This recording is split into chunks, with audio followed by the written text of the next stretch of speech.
CM Siddaramaiah ಹಾಗೂ DCM DK Shivakumar ದೆಹಲಿಗೆ ಹೋಗಿದ್ದಾರೆ. ಸಿಎಂ ಸಿದ್ದರಾಮಯ್ಯ ಆಗಲಿ ಡಿಕೆ ಶಿವಕುಮಾರ್ ಆಗಲಿ ದೆಹಲಿಗೆ ಹೋಗೋದು ಅಂತ ವಿಶೇಷತೆ ಏನಿಲ್ಲ. ಆದರೆ ಮುಖ್ಯಮಂತ್ರಿ ಸಿದ್ದರಾಮಯ್ಯನವರು ಇದೇ ಮೊದಲ ಬಾರಿಗೆ ಎನ್ನುವಂತೆ ಒಂದು ರಾಷ್ಟ್ರೀಯ ಮಟ್ಟದ OBC ವೇದಿಕೆಯಲ್ಲಿ ಕಾಣಿಸ್ಕೊಳ್ತಾ ಇದ್ದಾರೆ. ಕಳೆದ ಬಾರಿ ಹೈಕಮಾಂಡ್ ಅಂಗಳದಿಂದಲೇ ನೇರವಾಗಿಯೇ ಹೈಕಮಾಂಡ್ ಹಾಗೂ ಎದುರಾಳಿಗೆ ಸಂದೇಶವನ್ನು ಕೊಟ್ಟಿದ್ದಂಥ ಸಿದ್ದರಾಮಯ್ಯ ಈಗ ಮತ್ತೆ OBC ಕಾರ್ಡನ್ನು ಮೂವ್ ಮಾಡ್ತಾ ಇದ್ದಾರೆ. ದೆಹಲಿಯಲ್ಲಿ ನಡೀತಾ ಇರುವಂಥ ಭಾಗೀದಾರ್ ನ್ಯಾಯ ಸಮ್ಮೇಳನ ಅನ್ನುವಂಥ ಹೆಸರಿನಲ್ಲಿ ಸಿದ್ದರಾಮಯ್ಯ ಮುಖ್ಯ ಭಾಷಣಕಾರರಾಗಿ ಹೋಗ್ತಾ ಇದ್ದಾರೆ. ಕೇಳಿ ಈ ಕಾರ್ಯಕ್ರಮಕ್ಕೆ ರಾಹುಲ್ ಗಾಂಧಿ ಕೂಡ ಭಾಗಿಯಾಗ್ತಾ ಇದ್ದಾರೆ. ಜೊತೆಗೆ ಈ ಒಂದು ಕಾರ್ಯಕ್ರಮವನ್ನು AICC OBC ಘಟಕ ಆಯೋಜನೆ ಮಾಡಿದೆ. ಹೀಗಾಗಿ ಈ ಒಂದು ವೇದಿಕೆಯ ಮೂಲಕ ಸಿದ್ದರಾಮಯ್ಯ ಬೇರೆ ಏನಾದರೂ ಮೆಸೇಜ್ ಕೊಡ್ತಾರಾ ಅನ್ನುವಂಥ ಸಹಜವಾದಂಥ ಕುತೂಹಲ ಇದೆ. ಇದೆಲ್ಲದರ ನಡುವೆ DCM DK ಶಿವಕುಮಾರ್ ಮೌನವೇ ನನ್ನ ಉತ್ತರ ಅಂತ ಹೇಳ್ತಿದ್ದಾರೆ. ಜೊತೆಗೆ ದೇವರ ಮೊರೆ ಕೂಡ ಹೋಗ್ತಿದ್ದಾರೆ. ಹಾಗಾದರೆ ಈ ದೆಹಲಿ ಆಟ ಹೇಗೆ ಸಾಗ್ತಾ ಇದೆ ನೋಡೋಣ ಬನ್ನಿ.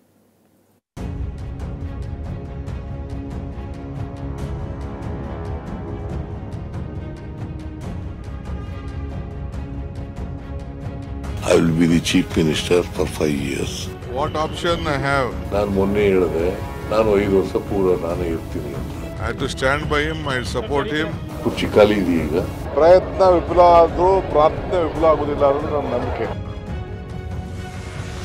ಅವರು ಒಂದು 3-3.5 ತಿಂಗಳಲ್ಲಿ 100% CM ಆಗ್ತಾರೆ ಅನ್ನೋ ಒಂದು ಅಮ್ಮನವರ ಒಂದು ಪ್ರೇರಣೆ ಆಗಿದೆ.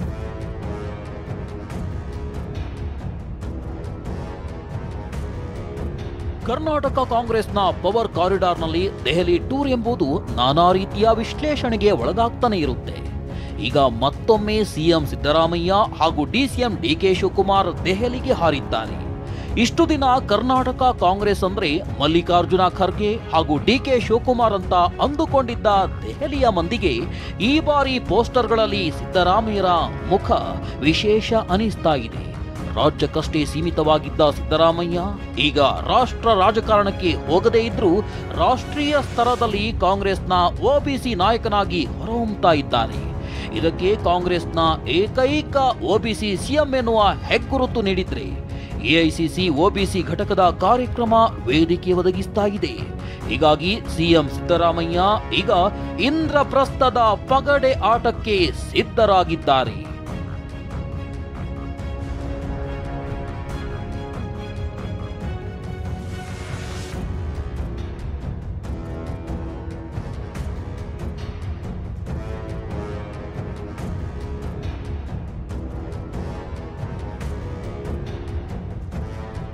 ಈಗ ರಾಜಕೀಯದಾಟಕ್ಕೆ ಬರೋಣ.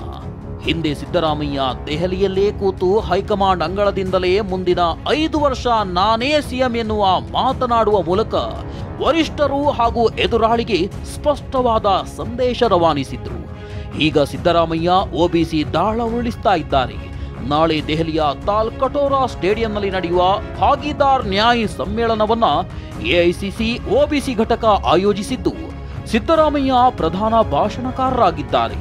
ಈ ಮೂಲಕ OBCಗಳಿಗೆ ನ್ಯಾಯದ ಬಗ್ಗೆ ಮಾತನಾಡುವುದರ ಜೊತೆಗೆ ದೆಹಲಿ ದೊರೆಗಳ ಮುಂದೆ ತಮ್ಮನ್ನ ಮತ್ತೊಮ್ಮೆ ಸೂಕ್ತ ರೀತಿಯಲ್ಲಿ ಪೊಸಿಷನ್ ಮಾಡುವ ಪ್ರಯತ್ನ ಖಂಡಿತ ಮಾಡ್ತಾರೆ. OBC ನಾಯಕರು ಸಹ ಸಿದ್ದರಾಮಯ್ಯ ಬಗ್ಗೆ ಬ್ಯಾಟ್ ಬೀಸ್ತಾ ಇದ್ದಾರೆ. ಮೊದಲನೇ ಬಾರಿಗೆ ಈ ಭಾರತದಲ್ಲಿ ಹಿಂದುಳಿದ ವರ್ಗದವರ ಬಗ್ಗೆ ಮಾತಾಡಿದಾಗ ಎಲ್ಲ ಹಿಂದುಳಿದ ವರ್ಗದ ನಾಯಕರು ಜೊತೆಗೆ ಸೇರಿ ಅವ್ರ ಜೊತೆ ನಿಲ್ಲಬೇಕು ಅಂತೇಳಿ ಒಂದು ತೀರ್ಮಾನ. ಕೇವಲ ಸಿದ್ದರಾಮಯ್ಯನವರು ಮಾತ್ರ ಅಲ್ಲ, ಇಡೀ ಅಶೋಕ್ ಗೆಲಾಟ್ರವ್ರು ಇರ್ಬೋದು, ನಮ್ಮ ಭೂಪೇಶ್ ಬಘೇಲ್ ಇರ್ಬೋದು, ನಾರಾಯಣ ಸ್ವಾಮಿ ಅವರು ಇರ್ಬೋದು, ಮತ್ತು ಎಲ್ಲ ನಾಯಕರು ಸಹ ಹಿಂದುಳಿದ ವರ್ಗದವರು, ವೀರಪ್ಪ ಮೊಯ್ಲಿ ಎಲ್ಲರೂ ಸಹ ಸೇರಿ ರಾಹುಲ್ ಗಾಂಧಿ ಅವರಿಗೆ ಒಂದು ಒಳ್ಳೆಯ ಧೈರ್ಯವನ್ನು ತುಂಬಿ ನಾವು ನಿಮ್ಮ ಜೊತೆ ಇದ್ದೀವಿ, ಮುಂದೆ ನಡೀರಿ ಅಂತ ಹೇಳಲಿಕ್ಕೋಸ್ಕರ ಈ ಒಂದು ಸಮ್ಮೇಳನವನ್ನು ಮಾಡ್ತಾ ಇದ್ದೀವಿ. ಇಡೀ ದೇಶದಲ್ಲಿ ಒಬ್ಬ ದೊಡ್ಡ ಹಿಂದುಳಿದ ವರ್ಗದ ನಾಯಕರು ಅಂತ ಹೇಳಿದರೆ ಅದು ಸಿದ್ದರಾಮಯ್ಯನವರೇ. ಯಾಕಂದರೆ ಮುಖ್ಯಮಂತ್ರಿಗಳಾಗಿರ್ತಕ್ಕಂಥವ್ರು ಇಡೀ ದೇಶದಲ್ಲಿ ಅವರೊಬ್ಬರೇ ಹಿಂದುಳಿದ ವರ್ಗದ ನಾಯಕರು. ಇವರ ವರ್ಚಸ್ಸನ್ನು ಬಳಸ್ಕೊಂಡು ಕಾಂಗ್ರೆಸ್ ಪಕ್ಷದ ಬೇರೆ ಕಾರ್ಯಕರ್ತರಿಗೂ ಸಹ ಒಂದು ಧೈರ್ಯವನ್ನು ತುಂಬಲಿಕ್ಕೆ ಮತ್ತು ಈ ಕೆಲಸವನ್ನು ಕಾಂಗ್ರೆಸ್ ಪಕ್ಷ ಸಕ್ರಿಯವಾಗಿ ಮಾಡ್ತಾ ಇದೆ. ಒಂದು ಜನಸಾಮಾನ್ಯರ ನಾಯಕ ಅಂತ ಹೇಳಿ ರಾಜ್ಯಗಳಲ್ಲಿ ಗುರುತಿಸ್ಕೊಂಡಿರ್ತಕ್ಕಂಥವ್ರು, ಬಡವರ ಪರ ಕಾರ್ಯಕ್ರಮಗಳನ್ನ ಹಮ್ಮಿಕೊಂಡಿದ್ದಂಥವರು ಸಿದ್ದರಾಮಯ್ಯವರು ಅಂತೇಳಿ ಭಾಳ ಜನಪ್ರಿಯರಾಗಿದ್ದಾರೆ. ಅದರಲ್ಲೂ ಸಲ ಅವ್ರ ಕೆಲವು ಕಾರ್ಯಕ್ರಮಗಳು ಜನಗಳಿಗೆ ಮುಟ್ಟುವಂತಾಗಿದೆ. ಮತ್ತು ಈ ಗ್ಯಾರಂಟಿ ಕಾರ್ಯಕ್ರಮದಲ್ಲಿ ಯಾವ ರೀತಿ ಜನಸಾಮಾನ್ಯರಿಗೆ ಅನುಕೂಲ ಆಗ್ತಾ ಇದೆ ಅಂಥೇಳಿ ಬಹಳ ಯಶಸ್ವಿಯಾಗಿ ಜನರ ಮನಸ್ಸನ್ನು ಸೆಳೆದಿದ್ದಾರೆ.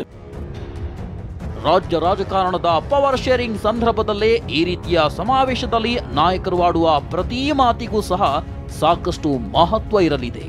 ಇನ್ನು ಡಿಸಿಎಂ ಡಿಕೆ ಶಿವಕುಮಾರ್ ಸಹ ಸೇರಿಗೆ ಸವಾಸೇರ್ ಅನ್ನುವ ಮನುಷ್ಯ. ಯಾರು ಏನೇ ಹೇಳಿದ್ರು, ಪ್ರಯತ್ನಕ್ಕೆ ಫಲ ಸಿಗದೇ ಇದ್ರೂ ಪ್ರಾರ್ಥನೆಗೆ ಫಲ ಸಿಕ್ಕೇ ಸಿಗುತ್ತೆ ಎಂದು ಚಾಮುಂಡೇಶ್ವರಿ ಸನ್ನಿಧಿಯಿಂದಲೇ ಮೆಸೇಜ್ ಪಾಸ್ ಮಾಡಿದ್ರು. ಪ್ರಯತ್ನ ವಿಫಲ ಆದ್ರೂ ಪ್ರಾರ್ಥನೆ ವಿಫಲ ಆಗುದಿಲ್ಲ ಅನ್ನೋದು ನನ್ನ ನಂಬಿಕೆ. ಇನ್ನು ಡೆಂಘಿ ಜ್ವರದಿಂದ ಬಳಲ್ತಾ ಇದ್ರು ಹಾಸನದ ಚನ್ನರಾಯಪಟ್ಟಣ ನವಿಲೆ ಗ್ರಾಮದ ನಾಗೇಶ್ವರ ದೇವಸ್ಥಾನಕ್ಕೆ ಭೇಟಿ ನೀಡಿ ಪ್ರಾರ್ಥನೆ ಸಲ್ಲಿಸಿದ್ದಾರೆ. ಹಿಂದೆ ಯಡಿಯೂರಪ್ಪ ಸಿಎಂ ಆಗುವ ಮೊದಲು ಇದೇ ದೇವಾಲಯಕ್ಕೆ ಭೇಟಿ ನೀಡಿ ಅಡೆತಡೆ ನಿವಾರಿಸಿಕೊಂಡಿದ್ರು ಎಂಬ ಪ್ರತೀತಿ ಈ ದೇವಾಲಯಕ್ಕಿದೆ. ಈಗ ದೆಹಲಿ ಯಾತ್ರೆಗೆ ತೆರಳಿರುವ ಡಿಸಿಎಂ ಡಿಕೆ ಶಿವಕುಮಾರ್ ಶುಭ ಗಳಿಗೆ ಬರುವಾಗ ಯಾರೂ ತಡೆಯದಂತೆ ದೈವ ಬಲದ ಬೆಂಬಲ ಬೇಡಿದ್ದಾರೆ. ಅವರು ಗಂಗಾಧರ ಜಗದ್ಗುರು ಒಂದು ಭಕ್ತಿಯಿಂದ ಬಂದು ಪೂಜೆ ಮಾಡಿದ್ದಾರೆ. ಅವರು ನಾವು ಕೂಡ ಒಂದು ತಂಡೋಲ ಪ್ರಶ್ನೆಯನ್ನು ಕೂಡ ಹಾಕ್ತೀವಿ. ಅವರು ಒಂದು 3-3.5 ತಿಂಗಳಲ್ಲಿ 100% ಸಿಎಂ ಆಗ್ತಾರೆ ಅನ್ನೋ ಒಂದು ಅಮ್ಮನವರ ಒಂದು ಪ್ರೇರಣೆ ಆಗಿದೆ, ತಾಯಿ ಪ್ರೇರಣೆ ಕೂಡ ಆಗಿದೆ. ಆಗ್ತಾರೆ ಅನ್ನೋದು ಖಂಡಿತವಾಗ್ಲೂ ಕೂಡ ನಮ್ಮ ನಂಬಿಕೆ ಇದೆ, ಅವ್ರಿಗೂ ಕೂಡ ಹೇಳಿದೀವಿ. ಮತ್ತೊಂದ್ ಕಡೆ ಕ್ರಾಂತಿ ಆಗತ್ತೆ, ನನ್ನ ಮಾತಿಗೆ ನಾನು ಬದ್ಧ ಅಂತ ಸಚಿವ KN ರಾಜಣ್ಣ ಹೇಳಿರೋದು ಸಾಕಷ್ಟು ಕುತೂಹಲ ಮೂಡಿಸಿದೆ. ಎಲ್ಲಿ ಇನ್ನು ಮುಂಗಲ್ಲ ಇರೋದು ಹಿಂದೆ ಈಗೆಲ್ಲ ಸೆಪ್ಟೆಂಬರ್ ಅಂತ ಹೇಳಿದ್ದೀನಲ್ಲಪ್ಪ. ಆ ಹೇಳಿಕೆಗೆ ಈಗಲೂ ಬದ್ಧ. ಕ್ರಾಂತಿ ಅದನ್ನ ಮೊದಲೇ ಹೇಳ್ಬಿಟ್ರೆ ಅದಕ್ಕೆ ಆಸಕ್ತಿ ಇರೋದಿಲ್ಲ, ಅದಕ್ಕೋಸ್ಕರ ಆಸಕ್ತಿ ಇರಲಿ. ಇನ್ನು ಡಿಸಿಎಂ ಬೆಂಬಲಿಗರ ಪ್ರಕಾರ ಸಿದ್ದರಾಮಯ್ಯ ಮತ್ತವರು ಬೆಂಬಲಿಗರು ಏನೇ ಮಾತನಾಡಿದ್ರೂ ತಾಳ್ಮೆಗೆಡುತ್ತಿಲ್ಲ, ಮಾತಿಗೆ ಮೌನವೇ ಉತ್ತರ ಎನ್ನುತ್ತಾ ಹೈಕಮಾಂಡ್ಗೂ ಸಹ ತಮ್ಮ ತಾಳ್ಮೆಯ ಪರೀಕ್ಷೆಯ ಪ್ರದರ್ಶಿಸುತ್ತಿದ್ದಾರೆ. ಇನ್ನು ನಾಳೆ ದೆಹಲಿ ಪ್ರವಾಸದ ವೇಳೆ ಪರಿಷತ್ ನಾಮನಿರ್ದೇಶನ ನಿಗಮ ಮಂಡಳಿಗಳ ಚರ್ಚೆ ನಡೆಯುವ ನಿರೀಕ್ಷೆ ಇದೆ. ಮೂಲಗಳ ಪ್ರಕಾರ ಹಾಲಿ 4ರ ಪಟ್ಟಿಗೆ ಪರಿಷತ್ನ ಪಟ್ಟಿಗೆ ಬ್ರೇಕ್ ಹಾಕಲಾಗಿದೆ. ಎಐಸಿಸಿ ಅಧ್ಯಕ್ಷ ಮಲ್ಲಿಕಾರ್ಜುನ ಖರ್ಗೆ ಆದೇಶ ವಾಪಸ್ ಪಡೆದು ನನ್ನ ಸಹಿ ನಾನೇ ಧಿಕ್ಕರಿಸಲ್ಲ ಅಂತ ಖಾರವಾಗಿ ಪ್ರಶ್ನಿಸಿದ್ದಾರೆ. ಆದರೆ ರಾಹುಲ್ ಗಾಂಧಿ ಮೂಲಕ ಹೊಸ ಆದೇಶ ಕೊಡಿಸಿದ್ರೆ ಎಐಸಿಸಿ ಸಹ ಪ್ರಸಾದ ಸ್ವೀಕರಿಸಲೇಬೇಕು ಎಂಬುದು ಕೆಲವರ ಲೆಕ್ಕಾಚಾರ. ಮುಖ್ಯಮಂತ್ರಿ ಸಿದ್ದರಾಮಯ್ಯ ಸಹ ರಾಹುಲ್ ಗಾಂಧಿ ಭೇಟಿಗೆ ಮತ್ತೆ ಸಮಯ ಕೇಳುವ ನಿರೀಕ್ಷೆ ಇದೆ. ಇನ್ನು ಡಿಸಿಎಂ ಸಹ ರಾಹುಲ್ ಭೇಟಿಯಾಗ್ತಾರಾ ಅನ್ನೋದು ಸಹ ಕುತೂಹಲ ಮೂಡಿಸಿದೆ. ಇನ್ನು ದೆಹಲಿ ಪ್ರವಾಸಕ್ಕೂ ಮೊದಲು ಸಚಿವರು ಸಹ ತಮ್ಮ ನಾಯಕರಿಗೆ ಹೇಳಬೇಕಾದ ಎಲ್ಲಾ ವಿಚಾರವನ್ನು ಹೇಳಿದ್ದಾರೆ. ಆದರೆ ಅದೇ ಮಾತುಗಳು ಹೈಕಮಾಂಡ್ ಮಟ್ಟದಲ್ಲಿ ಪ್ರತಿಧ್ವನಿಸಿ ಫಲಿತಾಂಶ ರೂಪಿಸುತ್ತಾ ಅನ್ನೋದು ಸದ್ಯದ $1 ಮಿಲಿಯನ್ ಪ್ರಶ್ನೆ. ಪ್ರಸನ್ನ ಜೊತೆ ಈರಣ್ಣ, TV9 ಬೆಂಗಳೂರು.